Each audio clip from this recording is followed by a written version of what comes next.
ਕੀ ਕੋਵਿਡ-19 ਇੱਕ ਸੰਕੇਤ ਹੈ ਕਿ ਦੁਨੀਆ ਖਤਮ ਹੋਣ ਵਾਲੀ ਹੈ? ਕੀ ਸਾਡਾ ਇੱਕ ਹੋਰ ਆਰਥਿਕ ਗਿਰਾਵਟ ਹੋਣ ਵਾਲੀ ਹੈ? ਯੀਸ਼ੂ ਕੀ ਪ੍ਰਗਟ ਹੋ ਰਿਹਾ ਹੈ ਇਸ ਸਮੇਂ ਦੁਨੀਆ ਭਰ ਵਿੱਚ ਵੱਖਰੇ-ਵੱਖਰੇ ਥਾਵਾਂ 'ਤੇ?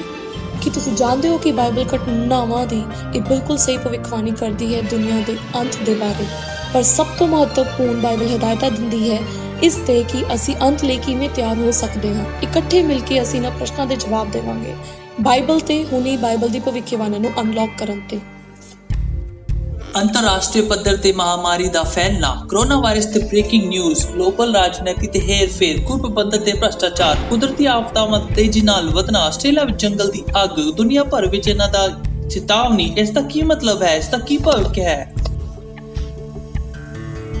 ਅੰਤਰਰਾਸ਼ਟਰੀ ਵਕਤਾ ਕੈਮੀ ਨਿਊਮਨ ਨਾਲ ਜੁੜੀ ਅਨਲੌਕਿੰਗ ਬਾਈਬਲ ਪ੍ਰੋਫੈਸੀਜ਼ ਤੇ ਆਪਣੇ ਸੰਸਾਰ ਭਰ ਦੀ ਯਾਤਰਾਵਾਂ ਦੇ ਦੌਰਾਨ ਜ਼ਿੰਦਗੀ ਦੇ ਸੱਚੇ ਸੰਘਰਸ਼ ਦਾ ਸਾਹਮਣਾ ਕੀਤਾ, ਪਰ ਇਹਨਾਂ ਦੇ ਵਿਚਕਾਰ ਉਮੀਦਾਂ ਦੇ ਚਮਤਕਾਰ ਨੂੰ ਖੋਜਿਆ। ਜੁੜੇ ਅੰਤਰਰਾਸ਼ਟਰੀ ਵਕਤਾ ਕੈਮੀ ਨਿਊਮਨ ਨਾਲ ਅਨਲੌਕਿੰਗ ਬਾਈਬਲ ਪ੍ਰੋਫੈਸੀਜ਼ ਤੇ, ਜਿਸ ਵਿੱਚ ਉਹ ਦੱਸਦੇ ਹਨ ਕਿਸ ਤਰ੍ਹਾਂ ਬਾਈਬਲ ਦੇ ਭਵਿੱਖਬਾਣੀਆਂ ਬੀਤੇ ਸਮੇਂ ਤੋਂ ਛੇਤੀ ਪੂਰੀਆਂ ਹੋ ਰਹੀਆਂ ਹਨ।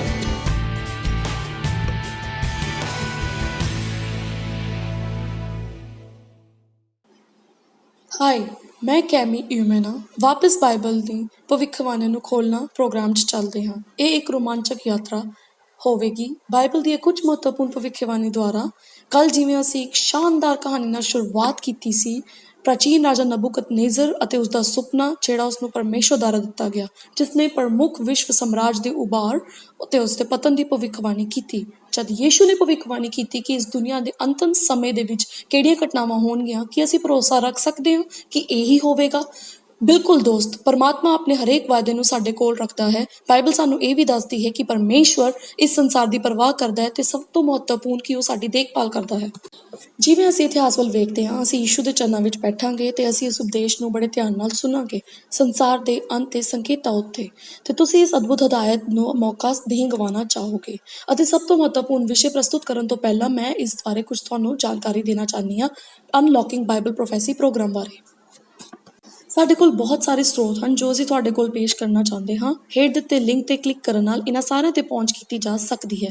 ਪਹਿਲਾਂ ਤੁਸੀਂ ਪੂਰਾ ਲੇਖ ਦੀ ਸਾਰੀ ਪੇਸ਼ਕਾਰੀਆਂ ਨੂੰ ਲੱਭ ਸਕਦੇ ਹੋ ਦੇਖਣ ਲਈ ਅਤੇ ਦੂਸਰੇ ਨਾਲ ਸਾਂਝਾ ਕਰਨ ਦੇ ਲਈ। ਦੂਜਾ, ਬਾਈਬਲ ਦੀ ਭਵਿੱਖਬਾਣੀਆਂ ਨੂੰ ਖੋਲ੍ਹਣਾ ਸਾਡਾ ਟੀਚਾ ਅਤੇ ਤੁਹਾਡੀ ਰੂਹਾਨੀ ਤੌਰ 'ਤੇ ਤੁਹਾਨੂੰ ਵਧਾਉਣ ਦੇ ਲਈ ਸਾਡਾ ਮੁੱਖ ਮਕਸਦ ਹੈ। ਇਸ ਲਈ ਅਸੀਂ ਤੁਹਾਨੂੰ ਆਪਣੇ ਆਨਲਾਈਨ ਬਾਈਬਲ ਸਕੂਲ ਵਿੱਚ ਦਾਖਲ ਹੋਣ ਦਾ ਸੱਦਾ ਦਿੰਦੇ ਹਾਂ, ਜਿੱਥੇ ਤੁਹਾਨੂੰ ਵਧੇਰੇ ਡੂੰਘਾਈ ਨਾਲ ਸਿੱਖਣ ਦਾ ਮੌਕਾ ਮਿਲੇਗਾ ਬਾਈਬਲ ਦੇ ਬਹੁਤ ਸਾਰੇ ਵਿਸ਼ਿਆਂ ਵਿੱਚ। ਤੀਜਾ, ਇਹਨਾਂ ਦੀ ਪ੍ਰਸਤੁਤੀ ਦੌਰਾਨ ਜੇ ਤੁਹਾਡੇ ਕੋਲ ਕੋਈ ਪ੍ਰਸ਼ਨ ਹਨ, ਤੁਸੀਂ ਸਾਡੇ ਬਾਈਬਲ ਸਿੱਖਿਅਕਾਂ ਕੋਲੋਂ ਪੁੱਛ ਸਕਦੇ ਹਨ, ਜੋ ਕਿ ਇਸ ਮੌਕੇ ਦੀ ਉਡੀਕ ਵਿੱਚ ਹਨ ਕਿ ਉਹ ਤੁਹਾਡੇ ਸਵਾਲਾਂ ਦੇ ਜਵਾਬ ਦੇਣ। ਹੇਠ ਦਿੱਤੇ ਲਿੰਕ 'ਤੇ ਕਲਿੱਕ ਕਰੋ ਅਤੇ ਉਹ ਤੁਹਾਡੇ ਸਵਾਲਾਂ ਦਾ ਜਵਾਬ ਦੇ ਕੇ ਬਹੁਤ ਖੁਸ਼ ਹੋਣਗੇ। ਵੀਡੀਓ ਦੇ ਚੈਟ ਭਾਗ ਨੂੰ ਨਾ ਭੁੱਲੋ। ਅਸੀਂ ਤੁਹਾਡੇ ਨਾਲ ਵਾਰਤਾਲਾਪ ਕਰਨਾ ਚਾਹੁੰਦੇ ਹਾਂ। ਦੂਸਰੀ ਪੇਸ਼ਕਾਰੀ ਆਰੰਭ ਕਰਨ ਤੋਂ ਪਹਿਲਾਂ ਆਓ ਇਕੱਠੇ ਪ੍ਰਾਰਥਨਾ ਕਰੀਏ। ਸਵਰਗੀ ਪਿਤਾ, ਬ੍ਰਹਮੰਡ ਦੇ ਰਾਜਾ, ਪ੍ਰਭੂ, ਅਸੀਂ ਅੱਜ ਰਾਤ ਤੁਹਾਡੇ ਸਾਹਮਣੇ ਆਉਂਦੇ ਹਾਂ। ਅਸੀਂ ਉਹਨਾਂ ਚਿੰਨ੍ਹਾਂ ਬਾਰੇ ਸਿੱਖਣਾ ਚਾਹੁੰਦੇ ਹਾਂ ਜੋ ਤੁਸੀਂ ਸਾਨੂੰ ਦਿੱਤੇ ਹਨ, ਤਾਂ ਕਿ ਅਸੀਂ ਆਪਣੇ ਆਪ ਨੂੰ ਪਹਿਲਾਂ ਤੋਂ ਚੇਤੰਨ ਕਰ ਲਈਏ ਕਿ ਸਾਨੂੰ ਉਹਨਾਂ ਲਈ ਕਿਵੇਂ ਤਿਆਰੀ ਕਰਨੀ ਹੈ ਔਰ ਅਸੀਂ ਨਾ ਡਰ ਸਕੀਏ, ਪਰ ਇਹ ਕਿ ਅਸੀਂ ਤੁਹਾਡੇ 'ਤੇ ਭਰੋਸਾ ਰੱਖਦੇ ਹਾਂ ਅਤੇ ਅੱਜ ਰਾਤ ਅਸੀਂ ਤੁਹਾਨੂੰ ਹੋਰ ਡੂੰਘਾ ਪਿਆਰ ਕਰ ਸਕੀਏ। ਜਿਵੇਂ ਕਿ ਅਸੀਂ ਤੁਹਾਡੀ ਚੇਤਾਵਨੀਆਂ ਦਾ ਆਪਣੇ ਜੀਵਨ ਦੇ ਲਈ ਅਧਿਐਨ ਕਰਦੇ ਹਾਂ ਪ੍ਰਭੂ, ਅਸੀਂ ਤੁਹਾਨੂੰ ਸਜਦਾ ਕਰਦੇ ਹਾਂ ਅਤੇ ਹੋਰ ਪਿਆਰ ਕਰਦੇ ਹਾਂ। ਅਤੇ ਜਿੰਨੇ ਵੀ ਲੋਕ ਹਨ ਜਿਨ੍ਹਾਂ ਨੂੰ ਇਸ ਚੀਜ਼ਾਂ ਬਾਰੇ ਹੈਰਾਨੀ ਹੈਗੀ, ਉਹਨਾਂ ਦੇ ਪ੍ਰਸ਼ਨ ਹਨ, ਤੁਸੀਂ ਉਹਨਾਂ ਦੇ ਪ੍ਰਸ਼ਨਾਂ ਦਾ ਉੱਤਰ ਅੱਜ ਰਾਤ ਦਿਓ, ਤਾਂ ਕਿ ਉਹ ਤੁਹਾਡੇ ਪਵਿੱਤਰ ਵਚਨ ਦੇ ਵਿੱਚ ਤੁਹਾਡੇ ਦੁਆਰਾ ਯਕੀਨ ਮਹਿਸੂਸ ਕਰ ਸਕਣ। ਯੀਸ਼ੂ ਦੇ ਅਨਮੋਲ ਨਾਮ ਦੇ ਵਿੱਚ, ਆਮੀਨ।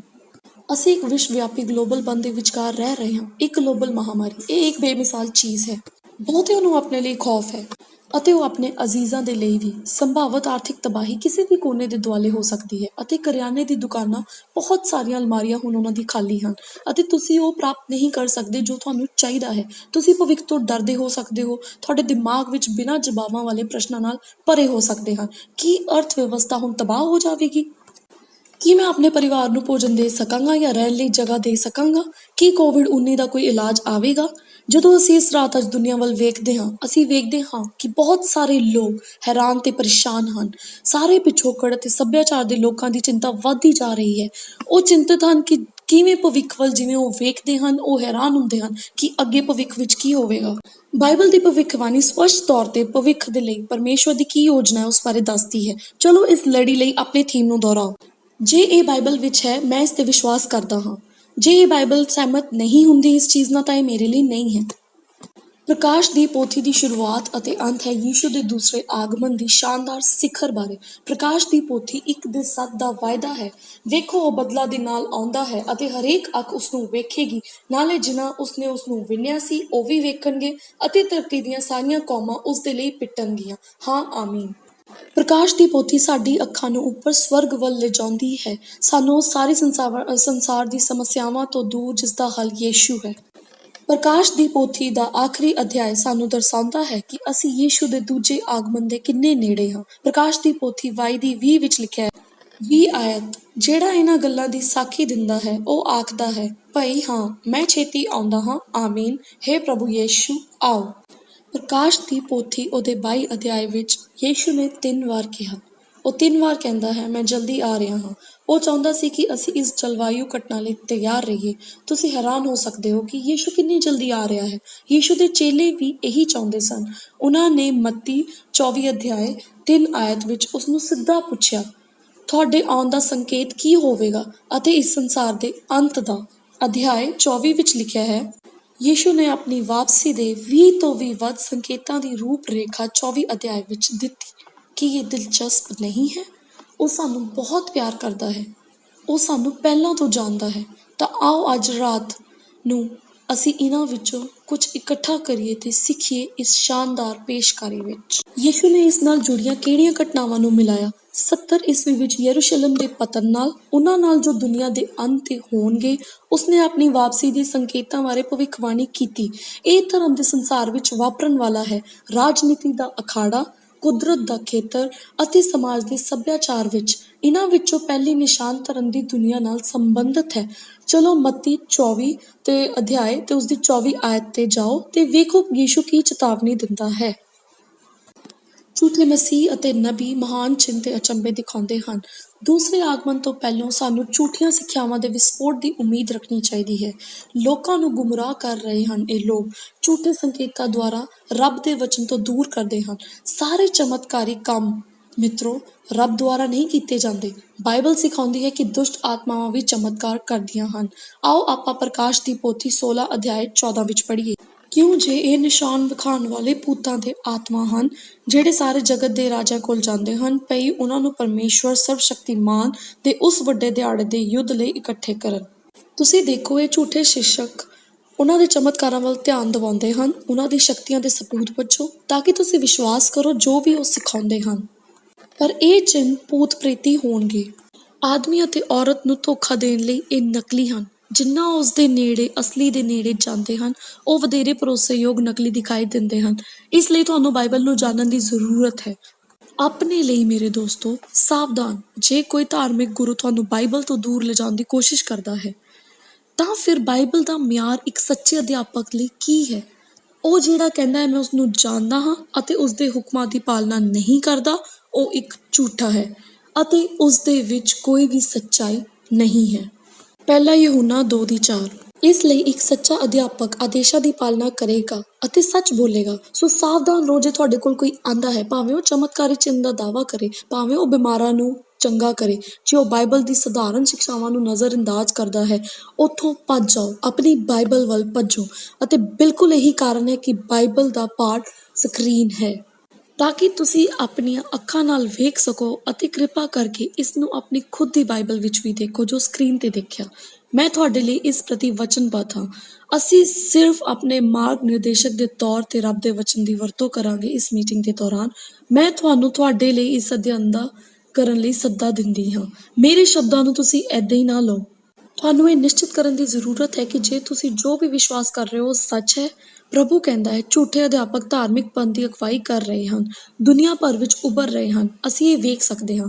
ਉਦਾਹਰਨ ਦੇ ਤੌਰ ਤੇ ਸ਼ੋਕੋ ਸਹਾਰਾ ਨੇ ਇੱਕ ਕਿਤਾਬ ਪ੍ਰਕਾਸ਼ਿਤ ਕੀਤੀ। ਉਸਨੇ ਆਪਣੇ ਆਪ ਨੂੰ ਮਸੀਹ ਘੋਸ਼ਿਤ ਕੀਤਾ। ਉਸਨੇ ਜਾਪਾਨ ਦਾ ਇੱਕੋ ਇੱਕ ਪੂਰਨ ਗਿਆਨਵਾਨ ਮਾਸਟਰ ਹੋਣ ਦਾ ਦਾਅਵਾ ਵੀ ਕੀਤਾ ਅਤੇ ਖਿਤਾਬ ਲਿਆ ਰੱਬ ਦਾ ਲੇਲਾ। ਅਸਹਾਰਾ ਨੇ ਦਾਅਵਾ ਕੀਤਾ ਕਿ ਉਹ ਆਪਣੀ ਅਧਿਆਤਮਿਕ ਸ਼ਕਤੀ ਦਾ ਤਬਾਦਲਾ ਆਪਣੇ ਪੈਰੋਕਾਰਾਂ ਦੇ ਤਬਾਦਲਾ ਕਰ ਸਕਦਾ ਹੈ ਤੇ ਉਹਨਾਂ ਦੇ ਪਾਪਾਂ ਤੇ ਮਾੜੇ ਕਰਮਾਂ ਨੂੰ ਵੀ ਦੂਰ ਕਰ ਸਕਦਾ ਹੈ। ਉਸਦੀ ਕਿਤਾਬ ਪ੍ਰਕਾਸ਼ਿਤ ਹੋਣ ਦੇ 3 ਸਾਲਾਂ ਬਾਅਦ ਟੋਕੀਓ ਸਬਵੇ ਵਿੱਚ ਉਸਦੇ ਪੈਰੋਕਾਰਾਂ ਨੇ ਇੱਕ ਘਾਤਕ ਗੈਸ ਜਾਰੀ ਕੀਤੀ, ਜਿਸ ਵਿੱਚ 13 ਦੀ ਹੱਤਿਆ ਹੋਈ ਤੇ 1000 ਲੋਕ ਜ਼ਖਮੀ ਹੋਏ। ਪਿਛਲੇ 50 ਸਾਲਾਂ ਵਿੱਚ ਬ੍ਰਹਮ ਰੂਹਾਨੀ ਆਗੂ ਹੋਣ ਦਾ ਦਾਅਵਾ ਕਰਨ ਵਾਲਿਆਂ ਵਿੱਚ ਤੇਜ਼ੀ ਨਾਲ ਵਾਧਾ ਹੋਇਆ ਹੈ। ਅਫਰੀਕਾ ਮਹਾਂਦੀਪ ਦੇ ਜੋਸਫ ਕਿਵਰੇਟਰ ਅਤੇ ਕ੍ਰੈਡੋਨੀਆ ਮਵਰਿੰਡੇ ਨੇ ਸੈਂਕੜੇ ਪੱਤੇ ਪਰੋਕਾਰਾਂ ਨੂੰ ਜ਼ਾਲਿਮ ਮੌਤ ਦੀ ਅਗਵਾਈ ਦਿੱਤੀ। 3 ਬਲਦਾਂ ਤੇ ਖਾਣ ਤੋਂ ਬਾਅਦ ਤੇ ਸੌਫਟ ਡਰਿੰਕ ਦੀ 70 ਕਰੇਟਾਂ ਪੀਣ ਤੋਂ ਬਾਅਦ ਇਹ ਮੌਤ ਉਹਨਾਂ ਨੂੰ ਹਾਸਿਲ ਹੋਈ। ਅੰਤਮ ਮੌਤ ਦੀ ਗਿਣਤੀ 924 ਲੋਕਾਂ ਤੇ ਟਿਕ ਗਈ। ਯਿਸੂ ਨੇ ਚੇਤਾਵਨੀ ਦਿੱਤੀ ਸੀ, ਜਾਦੂਗਰੀ ਗਤੀਵਿਧੀਆਂ ਵਿੱਚ ਅੰਤ ਦੇ ਸਮੇਂ ਦੇ ਵਿੱਚ ਵਿਸਫੋਟ ਹੋਵੇਗਾ। ਮਾਨਸਿਕ ਵਰਤਾਰੇ ਵਿੱਚ ਤੇ ਜਾਦੂਗਰੀ ਤੇ ਜਾਦੂ ਦੀ ਕਿਤਾਬਾਂ ਵਿੱਚ ਅਰਬਾਂ ਵਿੱਚ ਵੇਚਣਾ ਜਾਰੀ ਹੋ ਰਿਹਾ ਹੈ। ਅਲੌਕਿਕ ਕੁਦਰਤ ਦੀਆਂ ਥੀਮਾਂ ਸਾਡੀ ਬਲਾਕਬਸਟਰ ਫਿਲਮਾਂ ਵਿੱਚ, ਸਾਡੇ ਹਿੱਟ ਟੀਵੀ ਸ਼ੋਜ਼ ਦੇ ਵਿੱਚ ਅਤੇ ਇੰਟਰਨੈੱਟ ਉੱਤੇ ਉਸ ਨੂੰ ਉਤਸ਼ਾਹਿਤ ਕਰਨ ਵਾਲੀਆਂ ਅਣਗਿਣਤ ਸਾਈਟਾਂ ਹਨ। ਵੱਧ ਤੋਂ ਵੱਧ ਲੋਕ ਮਨੋਵਿਗਿਆਨ ਵੱਲ ਮੁੜ ਰਹੇ ਹਨ, ਜਾਦੂਗਰਾਂ ਵੱਲ, ਜੋਤਿਸ਼ ਆਦਿ। ਹਤਾਸ਼ ਲੋਕ ਆਪਣੀ ਸਮੱਸਿਆਵਾਂ ਦੇ ਅਸਲ ਜਵਾਬ ਭਾਲ ਰਹੇ ਹਨ, ਪਰ ਉਹ ਉਹਨਾਂ ਨੂੰ ਤਾਰਿਆਂ ਵਿੱਚ ਨਹੀਂ ਲੱਭਣਗੇ। ਅਸੀਂ ਇੱਥੇ ਝੂਠੇ ਮਸੀਹ ਅਤੇ ਝੂਠੇ ਨਬੀ ਵੇਖ ਸਕਦੇ ਹਾਂ, ਜੋ ਕਿ ਇਹ ਅੰਤ ਦੇ ਦਿਨ ਦੀ ਨਿਸ਼ਾਨੀ ਹੈ। ਆਓ ਅੱਗੇ ਮੱਤੀ 24 ਦੀਆਂ ਆਇਤਾਂ ਨੂੰ 6 ਤੇ 7 ਵੱਲ ਵੇਖੀਏ। ਤੁਸੀਂ ਲੜਾਈਆਂ ਅਤੇ ਲੜਾਈਆਂ ਦੀਆਂ ਆਵਾਜ਼ਾਂ ਸੁਣੋਗੇ। ਕੌਮ ਕੌਮ ਉੱਤੇ ਅਤੇ ਪਾਤਸ਼ਾਹੀ ਪਾਤਸ਼ਾਹੀ ਉੱਤੇ ਚੜ੍ਹਾਈ ਕਰੇਗੀ। ਯਿਸੂ ਨੇ ਭਵਿੱਖਬਾਣੀ ਕੀਤੀ ਹੈ, ਅੰਤ ਤੋਂ ਠੀਕ ਪਹਿਲਾਂ ਵਿਸ਼ਵਵਿਆਪੀ ਪੱਧਰ ਤੇ ਅੰਤਰਰਾਸ਼ਟਰੀ ਟਕਰਾਅ ਹੋਣਗੇ। ਦੂਜੇ ਸ਼ਬਦਾਂ ਵਿੱਚ ਵਿਸ਼ਵ ਯੁੱਧ ਹੋਣਗੇ। ਹੁਣ ਪਿਛਲੀ ਸਦੀ ਵੱਲ ਵੇਖਦਿਆਂ ਅਸੀਂ ਜਾਣਦੇ ਹਾਂ ਕਿ ਇਹ ਸਭ ਤੋਂ ਖੂਨੀ ਰਿਹਾ। ਇੱਕ ਸਮਾਜ ਵਿਗਿਆਨੀ ਦਾ ਅਨੁਮਾਨ ਹੈ 20ਵੀਂ ਸਦੀ ਵਿੱਚ 180 ਮਿਲੀਅਨ ਮੌਤਾਂ ਹੋਈਆਂ ਸਿਰਫ ਯੁੱਧ ਤੋਂ। 21ਵੀਂ ਸਦੀ ਵਿੱਚ ਸੰਸਾਰ ਭਰ ਵਿੱਚ ਬਹੁਤ ਸਾਰੇ ਅਪਵਾਦ ਹੁੰਦੇ ਹਨ ਔਰ ਹੋਏ ਹਨ, ਜਿਵੇਂ Iraq, Afghanistan, Ukraine, Yemen, Syria. ਇਹ ਤਾਂ ਸਿਰਫ ਕੁਝ ਨਾਮ ਹੀ ਹਨ। ਯੁੱਧ ਦੇ ਦੌਰਾਨ ਬਹੁਤ ਜ਼ਿਆਦਾ ਵਿਨਾਸ਼ ਜਾਰੀ ਹੈ ਤੇ ਸਾਰੀ ਅਨਿਸ਼ਚਿਤਤਾ ਤੇ ਅਸ਼ਾਂਤੀ ਦੁਨੀਆ ਭਰ ਦੀਆਂ ਬਹੁਤ ਸਾਰੀ ਕੌਮਾਂ ਵਿੱਚ ਮੌਜੂਦ ਹੈ। ਲੋਕ ਉਮੀਦ ਦੀ ਭਾਲ ਕਰ ਰਹੇ ਹਨ ਅਤੇ ਕੇਵਲ ਅਸਲ ਆਸ ਸਾਡੇ ਮੁਕਤੀਦਾਤਾ ਯਿਸੂ ਮਸੀਹ ਵਿੱਚ ਹੈ। ਇਸ ਨਾਲ ਕੋਈ ਫਰਕ ਨਹੀਂ ਪੈਂਦਾ ਕਿ ਤੁਸੀਂ ਕਿਹੜੇ ਗ੍ਰਹਿ ਤੇ ਰਹਿੰਦੇ ਹੋ ਜਾਂ ਕਿੱਥੇ ਰਹਿੰਦੇ ਹੋ। ਲੋਕ ਸ਼ਾਂਤੀ ਲਈ ਤਰਸ ਰਹੇ ਹਨ। ਲੋਕ ਅਸਲੀ ਸ਼ਾਂਤੀ ਲਈ ਤਰਸ ਰਹੇ ਹਨ, ਪਰ ਅਸਲ ਸ਼ਾਂਤੀ ਬਹੁਤ ਨਾਜ਼ੁਕ ਹੈ। ਬਾਈਬਲ ਵਿੱਚ ਭਵਿੱਖਬਾਣੀ ਕੀਤੀ ਗਈ ਹੈ ਕਿ ਮਨੁੱਖ ਦੀਆਂ ਸਾਰੀ ਕੋਸ਼ਿਸ਼ਾਂ ਬਾਵਜੂਦ ਉਹ ਗਲੋਬਲ ਸ਼ਾਂਤੀ ਪ੍ਰਾਪਤ ਕਰਨ ਵਿੱਚ ਅਸਫਲ ਹੋ ਜਾਵੇਗਾ। ਪੌਲੁਸ ਰਸੂਲ ਪਹਿਲਾ ਥੈਸਲੋਨੀਕੋ ਦੇ ਵਿੱਚ 5:3 ਅਧਿਆਇ ਵਿੱਚ ਦੱਸਦਾ ਹੈ, ਇਸ ਤਰ੍ਹਾਂ ਬਿਆਨ ਕਰਦਾ ਹੈ, ਕਿਉਂਕਿ ਜਦੋਂ ਉਹ ਕਹਿੰਦੇ ਹਨ ਸ਼ਾਂਤੀ ਅਤੇ ਸੁਰੱਖਿਆ, ਫਿਰ ਉਹਨਾਂ ਤੇ ਅਚਾਨਕ ਤਬਾਹੀ ਆ ਗਈ ਤੇ ਉਹ ਬਚ ਨਹੀਂ ਸਕਣਗੇ। ਸ਼ਾਂਤੀ ਸੰਧੀ ਦੀ ਇੱਕ ਉੱਤਮ ਉਦਾਹਰਣ ਹੈ। ਇਹ ਸਭ ਯੁੱਧ ਖਤਮ ਕਰਨ ਵਾਲਾ ਸੀ। 28 ਜੂਨ 1919 ਨੂੰ ਵਰਸੈਲ ਦੀ ਸੰਧੀ ਹੈ, ਜਿਸ ਬਾਰੇ ਅਸੀਂ ਜਾਣਦੇ ਹਾਂ, ਜਿਸ ਤੋਂ ਬਾਅਦ ਲੀਗ ਆਫ ਨੇਸ਼ਨਜ਼ ਦੀ ਅਗਵਾਈ ਕੀਤੀ ਗਈ, ਪਰ ਗੱਲ ਨਹੀਂ ਬਣੀ। ਨਹੀਂ, ਇਹ ਇਤਿਹਾਸ ਦੇ ਸਭ ਤੋਂ ਭੈੜੇ ਵਿਸ਼ਵ ਯੁੱਧ ਤੱਕ ਦਾ ਲੰਬਾ ਸਮਾਂ ਨਹੀਂ ਸੀ। ਦੂਸਰਾ ਵਿਸ਼ਵ ਯੁੱਧ ਸ਼ੁਰੂ ਹੋ ਗਿਆ ਅਤੇ ਫਿਰ ਇਸ ਦੀ ਅਗਵਾਈ ਕੀਤੀ ਗਈ 1945 ਵਿੱਚ ਸੰਯੁਕਤ ਰਾਸ਼ਟਰ ਦੇ ਗਠਨ ਲਈ, ਪਰ ਇਸ ਦੀ ਸਰਬੋਤਮ ਕੋਸ਼ਿਸ਼ਾਂ ਵੀ ਅਸਫਲ ਰਹੀਆਂ ਹਨ। ਵਿਸ਼ਵ ਸ਼ਾਂਤੀ ਪ੍ਰਾਪਤ ਕਰਨ ਦੇ ਲਈ ਸਾਰੀ ਕੋਸ਼ਿਸ਼ਾਂ ਅਸਫਲ ਰਹੀਆਂ ਹਨ। ਤੁਸੀਂ ਦੇਖੋਗੇ ਯੁੱਧ ਇਸ ਗ੍ਰਹਿ ਨੂੰ ਮਹਿਕਦਾ ਰਿਹਾ। ਰੱਬ ਦਾ ਵਚਨ ਬਹੁਤ ਸਹੀ ਹੈ। ਇਹ ਸਾਡੇ ਦਿਨ ਦੀ ਗੱਲ ਕਰਦਾ ਹੈ। ਇਤਿਹਾਸ ਵਿੱਚ ਪਹਿਲਾਂ ਕਦੇ ਨਹੀਂ ਮਨੁੱਖ ਜਾਤੀ ਵਿੱਚ ਆਪਣੇ ਆਪ ਨੂੰ ਪਾਰ ਕਰਨ ਦੀ ਯੋਗਤਾ ਹੈ। ਜਦੋਂ ਯਿਸੂ ਦੁਬਾਰਾ ਆਏਗਾ, ਇਹ ਉਸ ਸਮੇਂ ਹੋਵੇਗਾ ਜਦੋਂ ਮਨੁੱਖ ਜਾਤੀ ਸਾਰੀ ਧਰਤੀ ਨੂੰ ਨਸ਼ਟ ਕਰਨ ਦੀ ਸਮਰੱਥਾ ਰੱਖਦਾ ਹੋਵੇਗਾ। ਕੀ ਮਨੁੱਖ ਜਾਤੀ ਵਿੱਚ ਇਹ ਯੋਗਤਾ 100 ਸਾਲ ਪਹਿਲਾਂ ਸੀ? ਨਹੀਂ। ਅੱਜ ਸਾਡੇ ਕੋਲ ਪਰਮਾਣੂ ਸਮਰੱਥਾ ਹੈ ਧਰਤੀ ਦੀ ਆਬਾਦੀ ਨੂੰ ਕਈ ਵਾਰ ਖਤਮ ਕਰਨ ਲਈ। ਯਿਸੂ ਨੇ ਵਾਅਦਾ ਕੀਤਾ ਸੀ, ਜਦੋਂ ਸੰਸਾਰ ਡਰ ਨਾਲ ਫਸਿਆ ਰਹੇਗਾ, ਉਹ ਅੰਦਰ ਆਵੇਗਾ, ਦਖਲ ਦੇਵੇਗਾ ਅਤੇ ਸਾਨੂੰ ਬਚਾਵੇਗਾ। ਲੂਕਾ 21 ਅਧਿਆਇ ਤੇ 26ਵੀਂ ਆਇਤ ਵਿੱਚ ਇਸ ਤਰ੍ਹਾਂ ਲਿਖਿਆ ਹੈ, ਅਤੇ ਡਰਦੇ ਮਾਰੇ ਅਤੇ ਉਹਨਾਂ ਗੱਲਾਂ ਦੀ ਉਡੀਕ ਤੋਂ ਜੋ ਦੁਨੀਆ ਤੇ ਆਉਣ ਵਾਲੀਆਂ ਹਨ, ਲੋਕਾਂ ਦੇ ਜੀਅ ਡੁੱਬ ਜਾਣਗੇ, ਕਿਉਂਕਿ ਜੋ ਆਕਾਸ਼ ਦੀਆਂ ਸ਼ਕਤੀਆਂ ਹਿਲਾਈਆਂ ਜਾਣਗੀਆਂ। ਜਦੋਂ ਦੁਨੀਆ ਤੁਹਾਡੇ ਤੇ ਬੰਦ ਹੋ ਰਹੀ ਹੈ ਅਤੇ ਡਰ ਤੁਹਾਡੇ ਦਿਲ ਨੂੰ ਗੰਦਲਾ ਕਰ ਰਿਹਾ ਹੈ, ਤੁਹਾਨੂੰ ਯਿਸੂ ਵੱਲ ਤੱਕਣ ਦੀ ਲੋੜ ਹੈ, ਕਿਉਂਕਿ ਉਹ ਸ਼ਾਂਤੀ ਬਣਾਉਣ ਵਾਲਾ ਪਰਮੇਸ਼ਵਰ ਹੈ। ਸਾਰਾ ਇਤਿਹਾਸ ਉਸ ਸ਼ਾਨਦਾਰ ਕਲਾਈਮੈਕਸ ਵੱਲ ਵਧ ਰਿਹਾ ਹੈ। ਯਿਸੂ ਨੇ ਕਿਹਾ, ਆਪਣੀ ਅੱਖਾਂ ਇਸ ਧਰਤੀ ਤੋਂ ਹਟਾਓ ਅਤੇ ਉਹਨਾਂ ਨੂੰ ਬ੍ਰਹਮ ਸੱਚਾਈ ਤੇ ਕੇਂਦਰਿਤ ਕਰੋ। ਉਹ ਕਹਿੰਦਾ ਹੈ, ਮੈਂ ਵਾਪਸ ਆਉਣ ਵਾਲਾ ਹਾਂ। ਬਾਈਬਲ ਦੀ ਇਹਨਾਂ ਭਵਿੱਖਬਾਣੀਆਂ ਨੂੰ ਖੋਲ੍ਹਦੇ ਹੋਏ ਸਾਡੇ ਕੋਲ ਉਮੀਦ ਹੈ ਦੋਸਤੋ, ਸਾਡੇ ਕੋਲ ਉਮੀਦ ਹੈ। ਅਸੀਂ ਧਰਮ ਤੇ ਰਾਜਨੀਤੀ ਦੇ ਚਿੰਨ੍ਹਾਂ ਨੂੰ ਦੇਖਿਆ ਹੈ। ਹੁਣ ਬਾਈਬਲ ਕੀ ਕਹਿੰਦੀ ਹੈ ਕਿ ਕੁਦਰਤੀ ਆਫਤਾਵਾਂ ਦੇ ਕੀ ਚਿੰਨ੍ਹ ਹਨ? ਬਾਈਬਲ ਭਵਿੱਖਬਾਣੀ ਕਰਦੀ ਹੈ ਕਿ ਸਾਰੇ ਕੁਦਰਤ ਦਾ ਨਿਯੰਤਰਣ ਬਾਹਰ ਹੋ ਜਾਵੇਗਾ ਮਨੁੱਖ ਦੀ ਪਹੁੰਚ ਤੋਂ। ਯਿਸੂ ਦੇ ਆਉਣ ਤੋਂ ਪਹਿਲਾਂ ਸਾਨੂੰ ਤੂਫਾਨ, ਅੱਗ, ਹੜ੍ਹ, ਭੂਚਾਲ ਦੀ ਉਮੀਦ ਰੱਖਣੀ ਚਾਹੀਦੀ ਹੈ ਅਤੇ ਉਸ ਤਬਾਹੀ ਦੀ ਇੱਕ ਮਹਾਂਮਾਰੀ ਦੀ ਜਿਹੜੀ ਅਸੀਂ ਮੁਸ਼ਕਿਲ ਨਾਲ ਕਲਪਨਾ ਕਰ ਸਕਦੇ ਹਾਂ। ਇਹਨਾਂ ਕੁਦਰਤੀ ਆਫਤਾਂ ਵਿੱਚ ਦੁਨੀਆ ਭਰ ਵਿੱਚ ਭੁੱਖ ਅਤੇ ਅਕਾਲ ਲਈ ਬਾਈਬਲ ਦੀ ਭਵਿੱਖਬਾਣੀ ਹੈ। ਮੱਤੀ 24 ਅਧਿਆਇ ਉਸ ਦੀ 7 ਆਇਤ ਵਿੱਚ ਇਸ ਤਰ੍ਹਾਂ ਲਿਖਿਆ ਹੈ, ਥਾਂ ਥਾਂ ਕਾਲ ਪੈਣਗੇ ਤੇ ਥਾਂ ਥਾਂ ਭੂਚਾਲ ਆਉਣਗੇ। ਹੁਣ ਸਾਡੇ ਕੋਲ ਹਮੇਸ਼ਾ ਅਕਾਲ ਤੇ ਭੁੱਖੇ ਬੱਚੇ ਰਹੇ ਹਨ, ਪਰ ਫਰਕ ਇਹ ਹੈ ਕਿ ਇਹ ਅੰਤਰਰਾਸ਼ਟਰੀ ਪੱਧਰ ਤੇ ਬੇਮਿਸਾਲ ਦਰ ਨਾਲ ਵੱਧ ਰਿਹਾ ਹੈ। ਵਰਲਡ ਫੂਡ ਪ੍ਰੋਗਰਾਮ ਦੇ ਅਨੁਸਾਰ 2019 ਦੇ ਅੰਤ ਵਿੱਚ 135 ਮਿਲੀਅਨ ਲੋਕ ਗੰਭੀਰ ਭੁੱਖ ਨਾਲ ਜੀ ਰਹੇ ਸਨ, ਪਰ ਦੁਨੀਆ ਦੇ ਬਹੁਤ ਸਾਰੇ ਦੇਸ਼ਾਂ ਦੇ ਕੁਆਰੰਟੀਨ ਲਾਗੂ ਕਰਨ ਤੋਂ ਬਾਅਦ ਇਹ ਗਿਣਤੀ 265 ਮਿਲੀਅਨ ਹੋਣ ਦੀ ਸੰਭਾਵਨਾ ਹੋ ਚੁੱਕੀ ਹੈ। ਇਸ ਲੇਖ ਵਿੱਚ ਹੋਰ ਲਿਖਿਆ ਹੈ ਕਿ ਕਰੋਨਾ ਵਾਇਰਸ ਵੀ ਇੱਕ ਮੁੱਦਾ ਬਣਨ ਤੋਂ ਪਹਿਲਾਂ 2020 ਸਭ ਤੋਂ ਵੱਧ ਮਨੁੱਖਤਾਵਾਦੀ ਸੰਕਟ ਦਾ ਸਾਹਮਣਾ ਕਰਨਾ ਪਵੇਗਾ। ਦੂਸਰੇ ਵਿਸ਼ਵ ਯੁੱਧ ਤੋਂ ਕਈ ਕਾਰਨਾਂ ਕਰਕੇ, ਜਿਵੇਂ ਕਿ ਦੁਨੀਆ ਭਰ ਦੇ ਕਰੋਨਾ ਵਾਇਰਸ ਕਾਰਨ ਮੌਤਾਂ ਹੋਈਆਂ, ਵਰਲਡ ਫੂਡ ਪ੍ਰੋਗਰਾਮ ਨੇ ਜੋ ਚੇਤਾਵਨੀ ਦਿੱਤੀ ਸੀ ਕਿ ਸੰਸਾਰ ਨੂੰ ਭੁੱਖ ਦੀ ਮਹਾਮਾਰੀ ਦਾ ਸਾਹਮਣਾ ਕਰਨਾ ਪੈ ਰਿਹਾ ਹੈ, ਬਹੁਤ ਸਾਰੇ ਲੋਕਾਂ ਨੂੰ ਭੋਜਨ ਦੀ ਜ਼ਰੂਰਤ ਹੈ। ਇਸ ਸਾਲ ਲਗਭਗ ਦੁੱਗਣਾ ਹੋ ਸਕਦਾ ਹੈ। ਉਦਾਹਰਨ ਵਜੋਂ ਇਸ ਸਮੇਂ ਭਾਰਤ ਵਿੱਚ ਲੱਖਾਂ ਲੋਕਾਂ ਦੀ ਗਿਣਤੀ ਹੈ ਜੋ ਇਸ ਕੋਵਿਡ-19 ਦੇ ਦੌਰਾਨ ਹਫ਼ਤਿਆਂ ਤੋਂ ਮਹੀਨਿਆਂ ਤੋਂ ਬਿਨਾਂ ਕੰਮ ਤੋਂ ਰਹਿ ਰਹੇ ਹਨ ਤੇ ਉਹ ਭੁੱਖ ਦਾ ਸਾਹਮਣਾ ਵੀ ਬਹੁਤ ਮੁਸ਼ਕਿਲ ਨਾਲ ਕਰ ਰਹੇ ਹਨ। BBC ਨੇ ਦੱਸਿਆ ਹੈ ਕਿ ਇਹ ਲਾਕਡਾਊਨ ਦੇ ਦੌਰਾਨ ਇਹ ਵਿਸ਼ਵ ਵਿਆਪੀ ਅਕਾਲ ਪੈ ਗਿਆ ਹੈ। ਮਨੁੱਖੀ ਭੁੱਖ ਲਈ ਇੱਕ ਬਹੁਤ ਮਹੱਤਵਪੂਰਨ ਕਾਰਕ ਹੈ ਇਸ ਅਜੀਬ ਘਟਨਾ ਦਾ ਘਟਨਾ ਜੋ ਕਿ ਬਹੁਤ ਸਾਰੀਆਂ ਥਾਵਾਂ ਤੇ ਵਾਪਰ ਰਹੀ ਹੈ। 2019 ਤੋਂ ਸ਼ੁਰੂ ਕਰਦਿਆਂ ਇੱਕ ਟਿੱਡੀ ਦੀ ਬਿਮਾਰੀ ਨੇ ਪੂਰੇ ਅਫਰੀਕਾ ਨੂੰ ਸਾਰੀ ਬਿਮਾਰੀ ਨਾਲ ਫੈਲਾ ਦਿੱਤਾ। ਅਰਬ ਪ੍ਰਦੀਪੀ ਅਤੇ ਦੱਖਣੀ ਏਸ਼ੀਆ ਵਿੱਚ ਮਰੂਥਲ ਦੇ ਟਿੱਡੀਆਂ ਦਾ ਇਹ ਪ੍ਰਕੋਪ ਪੂਰੇ ਖੇਤਰ ਵਿੱਚ ਅਨਾਜ ਦੀ ਸਪਲਾਈ ਨੂੰ ਖਤਮ ਕਰ ਰਿਹਾ ਸੀ। ਖਾਣ ਲਈ ਬਹੁਤ ਸਾਰੇ ਲੋਕ ਤੇ ਖਾਣ ਲਈ ਘੱਟ ਤੋਂ ਘੱਟ ਭੋਜਨ। ਅਸੀਂ ਇਹ ਸਾਰੀ ਸ਼ੁੱਧਤਾ ਨਾਲ ਵੇਖ ਸਕਦੇ ਹਾਂ ਜੋ ਕਿ ਬਾਈਬਲ ਨੇ ਭਵਿੱਖਬਾਣੀ ਕੀਤੀ ਹੈ ਉਹ ਸੱਚ ਹੋ ਰਹੀ ਹੈ। ਆਓ ਮੱਤੀ 24:7 ਨੂੰ ਫਿਰ ਵੇਖੀਏ। ਇਹ ਕਹਿੰਦਾ ਹੈ ਕਿ ਥਾਂ-ਥਾਂ ਅਕਾਲ ਪੈਣਗੇ, ਥਾਂ-ਥਾਂ ਬਿਮਾਰੀਆਂ ਆਉਣਗੀਆਂ। MMHM ਜਿਹੜਾ ਕਿ ਇੱਕ ਅਸਧਾਰਨ ਸ਼ਬਦ ਹੈ, ਇਹ ਬਿਮਾਰੀ ਕੀ ਹੈ? ਇਹ ਇੱਕ ਛੂਤਕਾਰੀ ਜਾਂ ਛੂਤ ਵਾਲੀ ਮਹਾ ਬਿਮਾਰੀ ਹੈ। ਉਹ ਜ਼ਹਿਰੀਲਾ ਅਤੇ ਘਾਤਕ ਹੈ, ਜਿਵੇਂ ਕਿ ਅਸੀਂ ਸਾਰਿਆਂ ਨੇ ਕੋਵਿਡ-19 ਦੇ ਨਾਲ ਅਨੁਭਵ ਕੀਤਾ ਹੈ। ਦੁਬਾਰਾ, ਬਾਈਬਲ ਇਸ ਚੀਜ਼ ਦੀ ਭਵਿੱਖਬਾਣੀ ਪੂਰੀ ਕਰਦੀ ਹੈ। ਇੱਥੇ ਲੱਖਾਂ ਮੌਤਾਂ ਹਨ। ਵੈਕਟਰ ਤੋਂ ਪੈਦਾ ਹੋਣ ਵਾਲੀਆਂ ਬਿਮਾਰੀਆਂ ਜਾਂ ਮਹਾਮਾਰੀ ਜਿਵੇਂ ਕਿ ਮਲੇਰੀਆ, ਡੇਂਗੂ, ਪੀਲਾ ਬੁਖਾਰ, ਜਾਪਾਨੀ ਐਨਸੈਫਲਾਈਟਸ। ਤੁਸੀਂ ਸਾਡੀ ਫਸਲਾਂ ਤੇ ਕੀਟਨਾਸ਼ਕ ਬਾਰੇ ਸੁਣਿਆ ਹੈ। ਖੈਰ, ਕਾਰਨ ਕਿਸਾਨ ਫਸਲਾਂ ਤੇ ਕੀਟਨਾਸ਼ਕ ਪਾਉਂਦੇ ਹਨ ਕਿਉਂਕਿ ਬਿਮਾਰੀਆਂ ਉਹਨਾਂ ਨੂੰ ਤਬਾਹ ਕਰਦੀਆਂ ਹਨ। ਯਿਸੂ ਨੇ ਮੱਤੀ 24:27 ਵਿੱਚ ਇਹ ਚੇਤਾਵਨੀ ਦਿੱਤੀ ਸੀ ਕਿ ਭੂਚਾਲ ਆਉਣਗੇ। ਉੱਥੇ ਕਾਲ, ਮਹਾਮਾਰੀ ਅਤੇ ਭੂਚਾਲ ਕਈ ਥਾਵਾਂ ਤੇ ਆਉਣਗੇ। ਖੈਰ, ਰਾਸ਼ਟਰੀ ਭੂਚਾਲ ਜਾਣਕਾਰੀ ਕੇਂਦਰ ਹਰ ਸਾਲ 20,000 ਭੂਚਾਲਾਂ ਦਾ ਰਿਕਾਰਡ ਹਰ ਸਾਲ ਵਿੱਚ ਹੈ, ਜਿਸ ਵਿੱਚ ਸਾਡੀ ਦੁਨੀਆ ਵਿੱਚ ਇੱਕ ਦਿਨ ਵਿੱਚ 50 ਭੂਚਾਲ ਆਉਂਦੇ ਹਨ। ਇੱਥੇ ਲੱਖਾਂ ਤੋਂ ਵੱਧ ਭੂਚਾਲ ਹਨ ਸਾਰੇ ਸਾਲ ਹੋਣ ਦਾ ਅਨੁਮਾਨ ਹੈ, ਜੋ ਕਿ ਰਿਕਾਰਡ ਕਰਨ ਲਈ ਬਹੁਤ ਕਮਜ਼ੋਰ ਹੈ।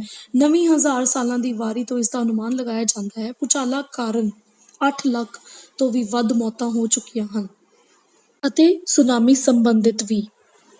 ਅਤੇ ਵੱਡੇ ਭੂਚਾਲ ਹਰ ਥਾਂ ਕਾਲ ਅਤੇ ਮਰੀਆਂ ਪੈਣਗੀਆਂ ਅਤੇ ਭਿਆਨਕ ਚੀਜ਼ਾਂ ਅੱਡੀਆਂ ਨਿਸ਼ਾਨੀਆਂ ਆਕਾਸ਼ੋਂ ਪ੍ਰਗਟ ਹੋਣਗੀਆਂ। ਲੂਕਾ 21:11 ਆਇਤ ਵਿੱਚ ਇਸ ਤਰ੍ਹਾਂ ਲਿਖਿਆ ਹੈ। ਕੁਦਰਤ ਦੀ ਇਹ ਉਥਲ-ਪੁਥਲ ਆਪਣੇ ਆਪ ਨੂੰ ਵੱਖ-ਵੱਖ ਤਰੀਕਿਆਂ ਨਾਲ ਪ੍ਰਗਟ ਕਰੇਗੀ। ਤੂਫਾਨ, ਹਰ ਜਗ੍ਹਾ ਹੜ੍ਹ ਅਤੇ ਅੱਗ, ਭੂਚਾਲ ਆਪਣੇ ਆਪ ਨੂੰ ਤੇਜ਼ੀ ਨਾਲ ਪ੍ਰਗਟ ਕਰੇਗਾ। ਕੀ ਤੁਹਾਨੂੰ ਪਤਾ ਹੈ ਕਿ 2019 ਵਿੱਚ 40 ਅਰਬ ਡਾਲਰ ਇਕੱਲੇ ਮੌਸਮ ਦੇ ਤਬਾਹੀਆਂ ਤੇ ਖਰਚ ਕੀਤੇ ਗਏ ਹਨ? ਅਸੀਂ ਹਾਲ ਵਿੱਚ ਹੀ ਬਹੁਤ ਸਾਰੀਆਂ ਅੱਗਾਂ ਹੁੰਦੀਆਂ ਵੇਖੀਆਂ ਹਨ। ਕੈਲੀਫੋਰਨੀਆ ਵਿੱਚ, ਆਸਟ੍ਰੇਲੀਆ ਵਿੱਚ ਤਬਾਹੀ।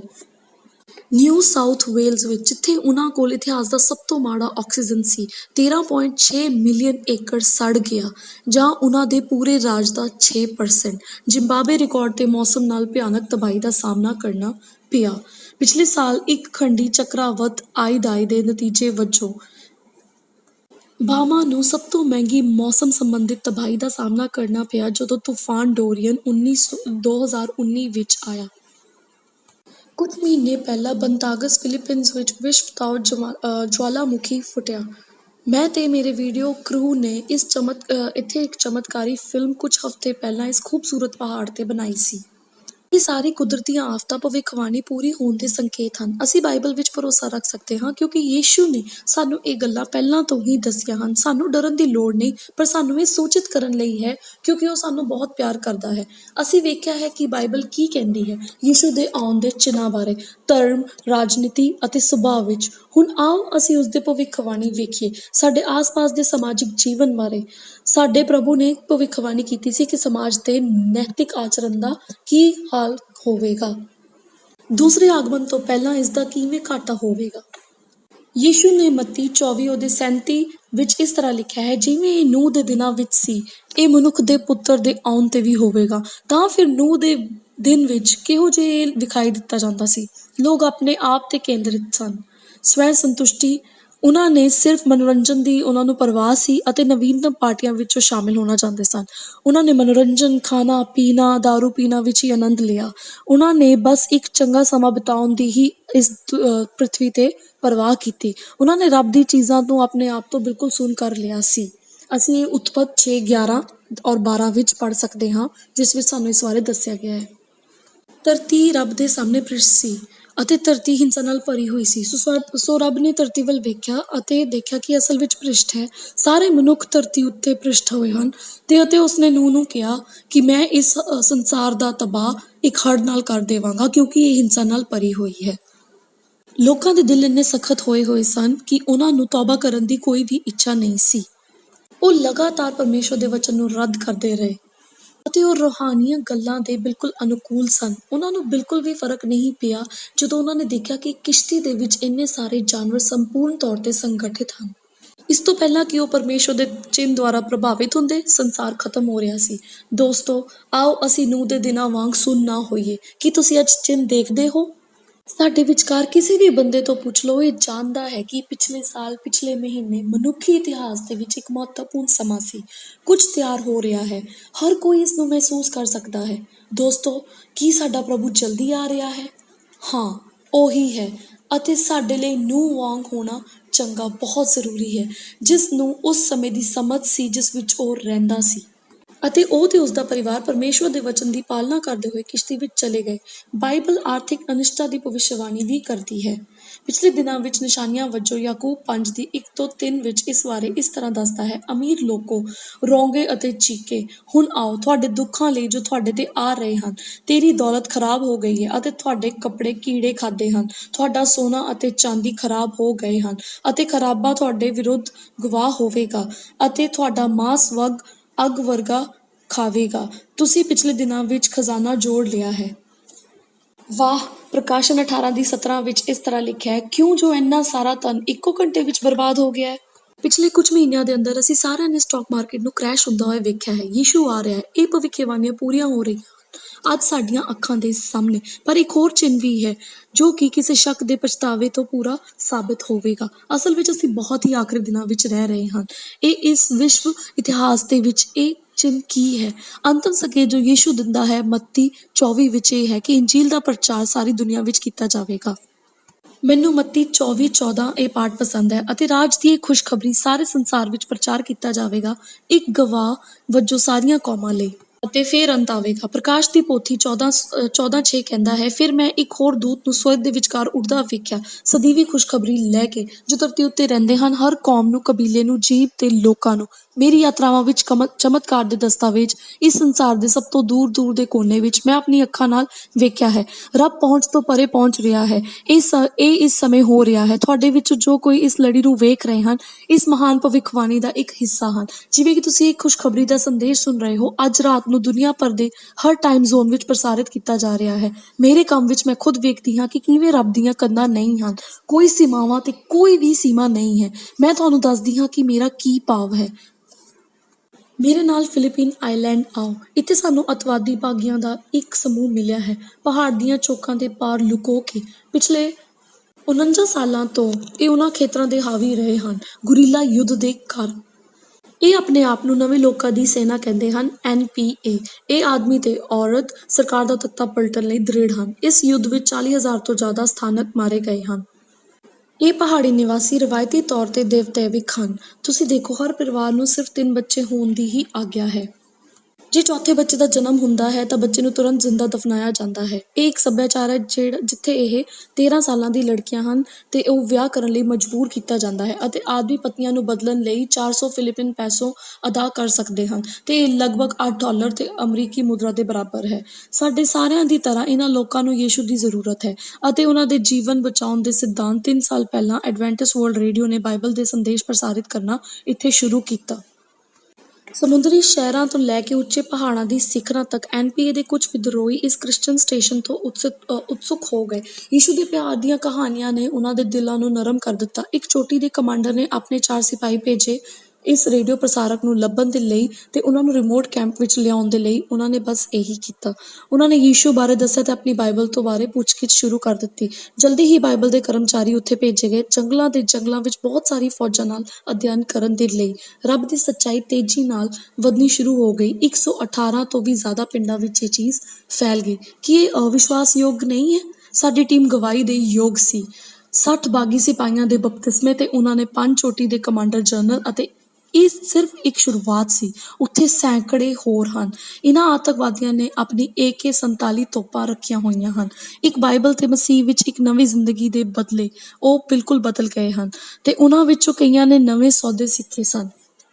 ਉਹਨਾਂ ਨੇ ਨਵੇਂ ਵਪਾਰ ਸਿੱਖੇ, ਜਿਵੇਂ ਖੇਤ ਅਤੇ ਬਾਹਰੀ ਬਾਜ਼ਾਰਾਂ ਵਿੱਚ ਚੀਜ਼ਾਂ ਵੇਚਣੀਆਂ।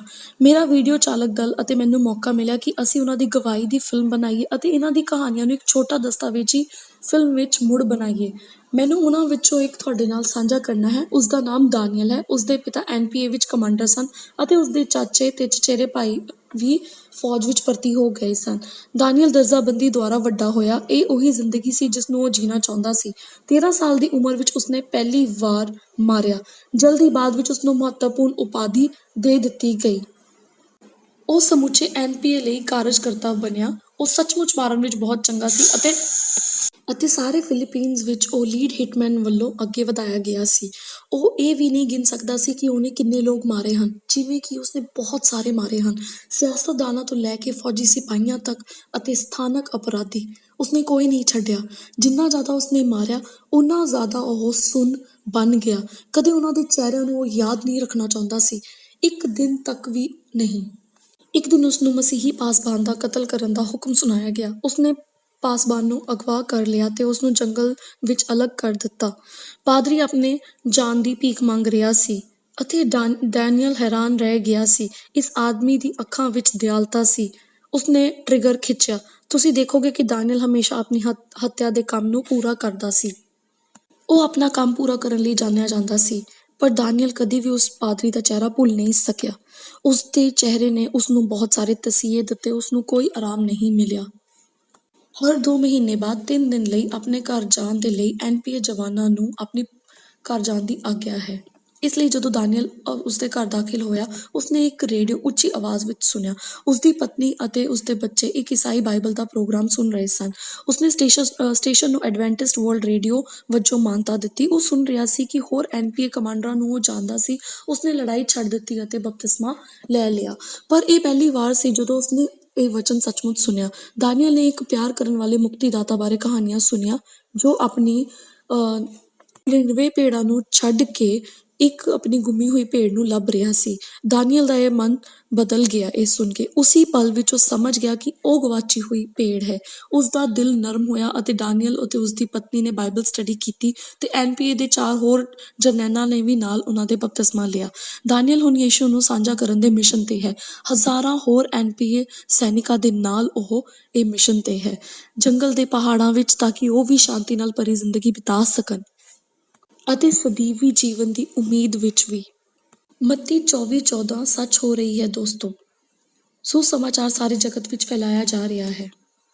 ਹੁਣ ਮੇਰੇ ਨਾਲ ਜ਼ੈਂਬੀਆ ਆਓ, ਦੱਖਣੀ ਅਫਰੀਕਾ ਵਿੱਚ ਇੱਕ ਦੇਸ਼ ਜਿੱਥੇ ਮੇਰੇ 3 ਵੀਡੀਓਗ੍ਰਾਫਰ ਅਤੇ ਮੈਂ ਸਭ ਤੋਂ ਵੱਧ ਸੁਰੱਖਿਆ ਜੇਲ੍ਹ ਵਿੱਚ ਦਾਖਲ ਹੋ ਰਹੇ ਸਨ ਸਾਰੇ ਦੇਸ਼ ਵਿੱਚ। ਜਿਵੇਂ ਕਿ ਅਸੀਂ ਦਾਖਲ ਹੋਏ, ਉਹਨਾਂ ਨੇ ਸਾਡੇ ਕੈਮਰਾ ਉਪਕਰਨ ਜ਼ਬਤ ਕਰ ਲਏ ਅਤੇ ਸਾਨੂੰ ਇੱਕ ਹੋਲਡਿੰਗ ਰੂਮ ਵਿੱਚ ਰੱਖ ਦਿੱਤਾ।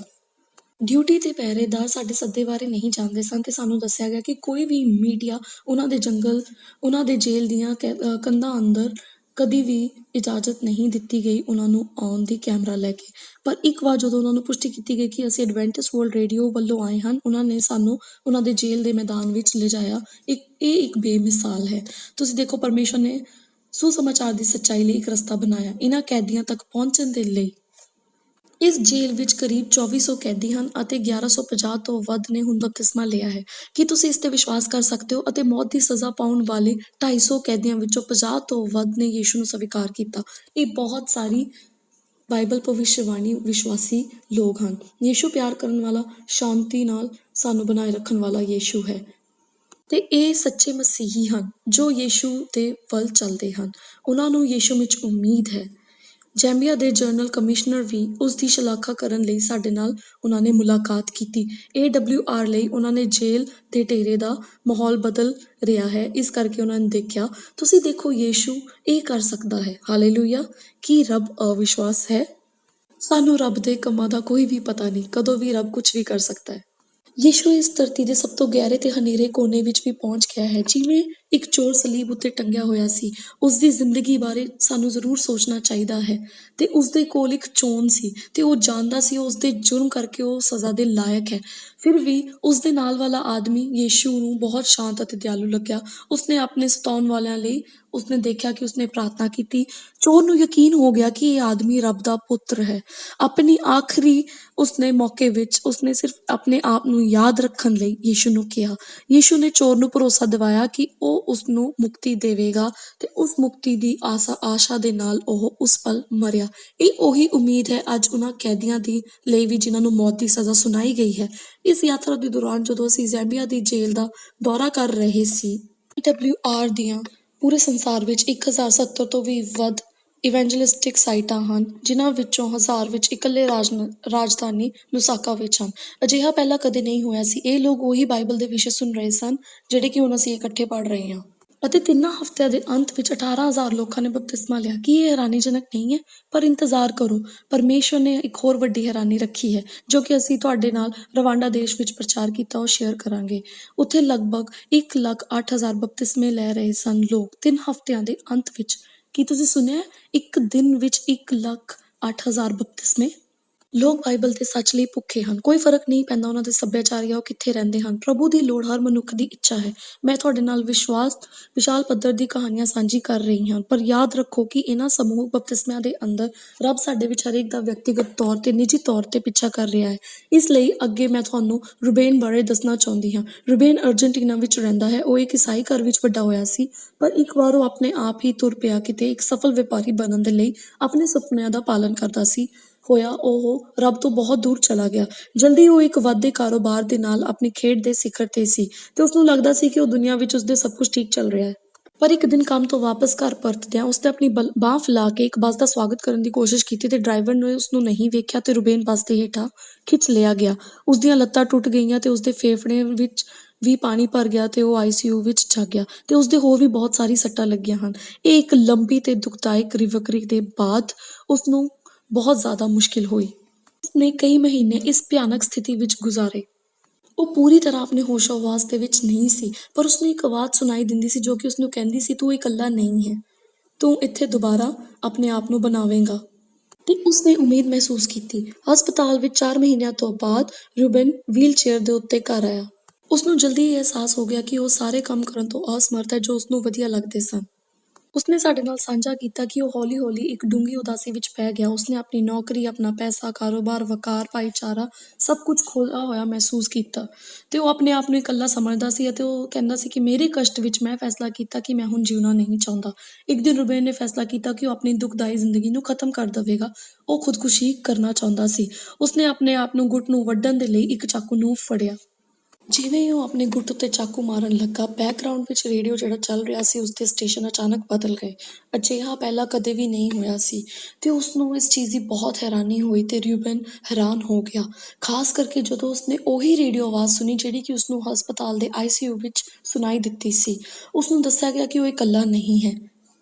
ਉਸਨੇ ਉਹੀ ਸ਼ਾਂਤੀ ਮਹਿਸੂਸ ਕੀਤੀ ਜਿਹੜੀ ਕਿ ਹਸਪਤਾਲ ਵਿੱਚ ਉਸਨੇ ਮਹਿਸੂਸ ਕੀਤੀ ਸੀ ਅਤੇ ਉਸਦੇ ਖੁਦਕੁਸ਼ੀ ਬਾਰੇ ਵਿਚਾਰ ਖਤਮ ਹੋ ਗਏ। ਉਸਨੇ AWR ਦੇ ਸਟੇਸ਼ਨ ਵਿੱਚੋਂ ਸਭ ਤੋਂ ਪਹਿਲਾ ਪ੍ਰਸਾਰਣ ਸੁਣਿਆ ਤੇ ਉਹ ਸਾਰਾ ਦਿਨ ਉਸੇ ਸਟੇਸ਼ਨ ਨੂੰ ਸੁਣਦਾ ਰਿਹਾ ਤੇ ਉਸ ਤੋਂ ਬਾਅਦ ਹਰ ਦਿਨ ਬਾਅਦ ਵਿੱਚ ਵੀ ਉਹੀ ਸੰਦੇਸ਼ ਸੁਣਦਾ ਰਿਹਾ ਔਰ ਉਸ ਸੰਦੇਸ਼ ਨੇ ਜਿਹੜਾ ਉਸਨੇ ਸੁਣਿਆ ਉਸਦੇ ਦਿਲ ਨੂੰ ਛੂਹਿਆ ਤੇ ਰੂਬੇਨ ਨੂੰ ਸੱਚਾਈ ਦਾ ਜੀਵਨ ਤੀਬਰ ਕਰਨ ਦੀ ਇੱਛਾ ਮਹਿਸੂਸ ਹੋਈ। ਅੱਜ ਰੂਬੇਨ ਪੂਰੀ ਤਰ੍ਹਾਂ ਚੰਗਾ ਹੋ ਚੁੱਕਾ ਹੈ। ਉਹ ਆਪਣੇ ਸਥਾਨਕ ਚਰਚ ਵਿੱਚ ਸਰਗਰਮ ਹੈ ਅਤੇ ਹਰ ਹਫ਼ਤੇ ਬਾਈਬਲ ਅਧਿਐਨ ਕਰਨ ਵਾਲੇ ਸਮੂਹ ਵਿੱਚ ਅਗਵਾਈ ਕਰਦਾ ਹੈ। ਪਰ ਸਭ ਤੋਂ ਵਧੀਆ ਗੱਲ ਇਹ ਹੈ ਕਿ ਉਹ ਹੁਣ ਸਾਰਾ ਦਿਨ ਤੁਰਦਾ ਫਿਰਦਾ ਹੈ। ਕੁਝ ਅਜਿਹਾ ਉਸਨੇ ਸੋਚਿਆ ਸੀ ਜੋ ਕਿ ਉਹ ਕਦੇ ਨਹੀਂ ਕਰ ਸਕੇਗਾ, ਪਰ ਯੀਸ਼ੂ ਦੇ ਸੁਸਮਾਚਾਰ ਨੂੰ ਸਾਂਝਾ ਕਰਨ ਦੇ ਨਾਲ ਇਹ ਚਮਤਕਾਰ ਹੋਇਆ। ਜਿਵੇਂ ਕਿ ਤੁਸੀਂ ਦੇਖ ਸਕਦੇ ਹੋ ਦੋਸਤੋ ਕਿ ਖੁਸ਼ਖਬਰੀ, ਇਹ ਸੁਸਮਾਚਾਰ ਸਾਰੇ ਰੁਕਾਵਟਾਂ ਨੂੰ ਪਾਰ ਕਰਦਾ ਹੈ। ਰੇਡੀਓ, ਟੈਲੀਵਿਜ਼ਨ ਅਤੇ ਇੰਟਰਨੈਟ ਰਾਹੀਂ ਬਹੁਤ ਸਾਰੇ ਲੋਕ ਆਪਣੇ ਫੋਨ ਦੇ ਉੱਤੇ ਤੇ ਟੈਕਸਟ ਦੇ ਸੁਨੇਹੇ ਵੀ ਪ੍ਰਾਪਤ ਕਰ ਸਕਦੇ ਹਨ। ਅੱਜ ਕੱਲ੍ਹ ਆਪਣੇ ਸੈੱਲ ਫੋਨਾਂ 'ਤੇ ਬਾਈਬਲ ਦੀ ਪੇਸ਼ਕਾਰੀਆਂ ਪਰਮਾਤਮਾ ਹਰ ਤਰੀਕੇ ਨਾਲ ਲੋਕਾਂ ਤੱਕ ਪਹੁੰਚ ਰਿਹਾ ਹੈ। ਦੂਰ ਦੁਰਾਡੇ ਦੇ ਪਿੰਡਾਂ ਤੋਂ ਲੈ ਕੇ ਬੰਜਰ ਰੇਗਿਸਤਾਨ ਤੱਕ, ਅਮੀਰ ਘਰਾਂ ਤੋਂ ਲੈ ਕੇ ਗਰੀਬੀ ਸਮੂਹਾਂ ਤੱਕ, ਜੇਲ੍ਹਾਂ ਅਤੇ ਸ਼ਹਿਰਾਂ ਨੂੰ ਵੀ ਤੇ ਆਪਣੇ ਕਿਸ਼ੋਰ ਲੋਕਾਂ ਵੱਲ ਵੀ ਸੁਸਮਾਚਾਰ ਇਹ ਆਖਰੀ ਦਿਨਾਂ ਵਿੱਚ ਜਾਰੀ ਹੈ। ਕਮਾਲ ਦੇ ਤਰੀਕਿਆਂ ਦੇ ਨਾਲ ਲੱਖਾਂ ਲੋਕਾਂ ਵਿੱਚ ਹਫੜਾ ਦਫੜੀ ਮਚ ਰਹੀ ਹੈ, ਜਿਵੇਂ ਪਹਿਲਾਂ ਕਦੇ ਨਹੀਂ ਸੀ। ਸਮਾਂ ਬਦਲ ਰਿਹਾ ਹੈ। ਲੱਖਾਂ ਲੋਕ ਇਸ ਸੰਸਾਰ ਦੀ ਅਨਿਸ਼ਚਿਤਤਾ ਤੋਂ ਮੁੜ ਕੇ ਇੱਕ ਬਿਹਤਰ ਸੰਸਾਰ ਦੀ ਭਾਲ ਕਰ ਰਹੇ ਹਨ। ਕਈਆਂ ਨੇ ਇਸ ਲਈ ਬਹੁਤ ਵੱਡੀ ਕੁਰਬਾਨੀਆਂ ਦਿੱਤੀਆਂ ਹਨ ਤਾਂ ਕਿ ਸੁਸਮਾਚਾਰ ਇਸ ਸੰਸਾਰ ਦੇ ਦੂਰ ਦੁਰਾਡੇ ਦੇ ਇਲਾਕਿਆਂ ਵਿੱਚ ਲਿਜਾਏ ਜਾਣ। ਪਰਮੇਸ਼ਵਰ ਕੁਝ ਖਾਸ ਕਰਨ ਤੇ ਹੈ, ਉਹ ਭਵਿੱਖਬਾਣੀ ਪੂਰੀ ਕਰ ਰਿਹਾ ਹੈ। ਅਸੀਂ ਪਰਮੇਸ਼ਵਰ ਦੇ ਰਾਜ 'ਚ ਹਾਂ। ਜਿਨ੍ਹਾਂ ਬਾਰੇ ਯਿਸੂ ਮਸੀਹ ਨੇ ਮੱਤੀ 24 ਵਿੱਚ ਚੇਤਾਵਨੀ ਦਿੱਤੀ ਸੀ, ਉਹ ਅਕਸਰ ਤੇ ਵਧੇਰੇ ਤੇ ਤੀਬਰ ਹੁੰਦੇ ਜਾ ਰਹੇ ਹਨ। ਇਹ ਅੱਧੀ ਰਾਤ ਹੈ ਦੋਸਤੋ, ਅਤੇ ਰੱਬ ਤੁਹਾਨੂੰ ਦਰਖਾਸਤ ਕਰਦਾ ਹੈ ਉਸਦੇ ਦੂਸਰੇ ਆਗਮਨ ਦੇ ਲਈ ਤਿਆਰ ਹੋਣ ਦੇ ਲਈ। ਯਿਸੂ ਨੇ ਆਪਣੇ ਚੇਲਿਆਂ ਨੂੰ ਆਖਰੀ ਸ਼ਬਦ ਇਹ ਕਹੇ ਸੀ, ਸਵਰਗ ਵਾਪਸ ਭੇਜਣ ਤੋਂ ਪਹਿਲਾਂ ਕੁਝ ਇਸ ਤਰ੍ਹਾਂ ਸੀ, ਮੈਂ ਤੁਹਾਨੂੰ ਹੁਣ ਛੱਡ ਰਿਹਾ ਹਾਂ ਪਰ ਸਦਾ ਲਈ ਨਹੀਂ। ਇੱਕ ਦਿਨ ਮੈਂ ਵਾਪਸ ਆਵਾਂਗਾ ਅਤੇ ਮੇਰੇ ਕਾਰਨ ਤੋਂ ਪਹਿਲਾਂ ਦੁਨੀਆ ਇੰਜ ਜਾਪੇਗੀ ਜਿਵੇਂ ਟੁੱਟ ਰਹੀ ਹੋਵੇ। ਰਾਸ਼ਟਰ ਇੱਕ ਦੂਜੇ ਦੇ ਉੱਤੇ ਚੜ੍ਹਨਗੇ, ਲੜਾਈਆਂ ਆਉਣਗੀਆਂ, ਕੁਦਰਤ ਵੀ ਤੁਹਾਨੂੰ ਗੁੱਸੇ ਹੋਏ ਜਾਪੇਗੀ, ਭੂਚਾਲ ਤੀਬਰਤਾ ਵਿੱਚ ਵੱਧ ਜਾਵੇਗਾ, ਇੱਥੇ ਛੂਤ ਦਾ ਫੈਲਣਾ ਹੋਵੇਗਾ ਅਤੇ ਮਹਾਂਮਾਰੀ ਦਾ ਅਨੁਪਾਤ। ਇਹ ਸਭ ਇਹਨਾਂ ਚੀਜ਼ਾਂ ਦੀ ਹੋਣ ਦੀ ਸ਼ੁਰੂ ਹੁੰਦੀਆਂ ਹਨ ਅਤੇ ਬਹੁਤ ਗਿਣਤੀ ਦੇ ਵਿੱਚ ਲੋਕ ਇਹਨਾਂ ਚੀਜ਼ਾਂ ਨੂੰ ਦੇਖ ਕੇ ਘਬਰਾ ਜਾਣਗੇ। ਪਰ ਮੇਰੇ ਚੇਲਿਆਂ ਨੂੰ ਘਬਰਾਉਣ ਦੀ ਲੋੜ ਨਹੀਂ ਹੈ। ਦਰਅਸਲ ਜਦੋਂ ਇਹ ਸਭ ਕੁਝ ਸ਼ੁਰੂ ਹੁੰਦਾ ਹੈ ਔਰ ਜਦੋਂ ਇਹ ਸ਼ੁਰੂ ਹੋਵੇਗਾ, ਉਹ ਸਮਾਂ ਛੁਟਕਾਰਾ ਪਾਉਣ ਦੇ ਲਈ ਨੇੜੇ ਹੈ। ਯਿਸੂ ਨੇ ਕਿਹਾ, ਦੇਖੋ ਮੈਂ ਹਮੇਸ਼ਾ ਤੁਹਾਡੇ ਨਾਲ ਹਾਂ ਦੁਨੀਆ ਦੇ ਅੰਤ ਤੱਕ। ਤੇ ਯਾਦ ਰੱਖੋ, ਮੈਂ ਤੁਹਾਨੂੰ ਪਿਆਰ ਕਰਦਾ ਹਾਂ। ਯਿਸੂ ਸਿਰਫ ਇੱਕ ਚੀਜ਼ ਚਾਹੁੰਦਾ ਹੈ, ਉਹ ਚਾਹੁੰਦਾ ਹੈ ਕਿ ਅਸੀਂ ਆਪਣਾ ਦਿਲ ਉਸ ਨੂੰ ਦੇ ਦੇਈਏ ਅਤੇ ਉਸ ਨਾਲ ਰਿਸ਼ਤਾ ਜੋੜੇ ਰੱਖੀਏ। ਯਿਸੂ ਦਾ ਦੂਜਾ ਆਗਮਨ ਸਾਡੇ ਨਾਲ ਦੁਬਾਰਾ ਮਿਲਾਪ ਬਾਰੇ ਹੈ। ਹੁਣ ਕੀ ਤੁਸੀਂ ਆਪਣੇ ਦਿਲ ਦੀ ਪੇਸ਼ਕਸ਼ ਉਸ ਦੇ ਅੱਗੇ ਕਰਨਾ ਚਾਹੁੰਦੇ ਹੋ?